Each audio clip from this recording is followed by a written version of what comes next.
Bising, inaasahang dadaples sa PAR ngayong gabi, habagat, makakaapekto sa Ilocos Region, Zambales at Bataan. Ayon sa PAGASA, inaasahang panandali ang babalik sa PAR ang bagyong Danas o Bisangfai na patuloy na lumalakas bago ang pagtama nito sa Taiwan. Dahil sa paghila nito sa habagat, asahan din ang mga pagulan sa kanlurang bahagi ng bansa, lalo na sa western section ng Luzon at ilang bahagi ng Visayas, mas lalo na sa Bataan. Zambales, Ilocos Region, Pangasinan at iba pa, Bising, lumakas at bumibilis pahilagang silangan patungong Taiwan. Lokasyon, 4 p.m., 335 km west-northwest ng Itbayat, Batanes, nasa labas na ng PAR. Lakas ng hangin, 130 km per hour, bagyo hanggang 160 km per hour. Presyon, 970 hectopascals. Kilos, pa-northeast sa 15 km per hour.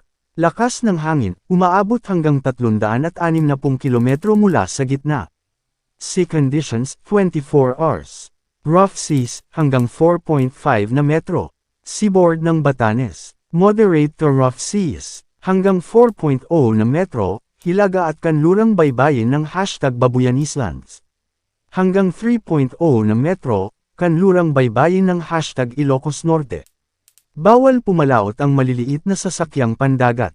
Moderate seas, hanggang 2.5 na metro, natitirang seaboards ng #Ilocos Region at baybayin ng #Zambales.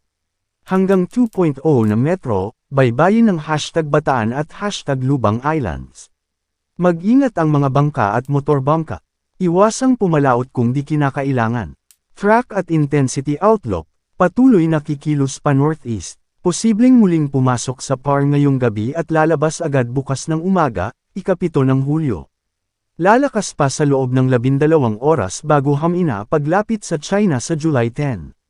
Bagamat ito na ang huling advisory, mag-monitor pa rin sa mga susunod na bulletins. Maging alerto, lalo na sa mga baybaying dagat. Magpapaulan ang nasabing bagyo sa Batanes at Karatig Isla kaya pinapayuhan ang mga residente na maging alerto sa biglaang pagbaha o pagguho ng lupa.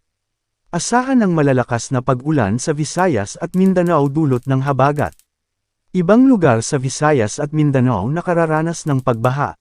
Manatiling nakatutok sa weather balita para sa bago pang updates, don't forget to subscribe.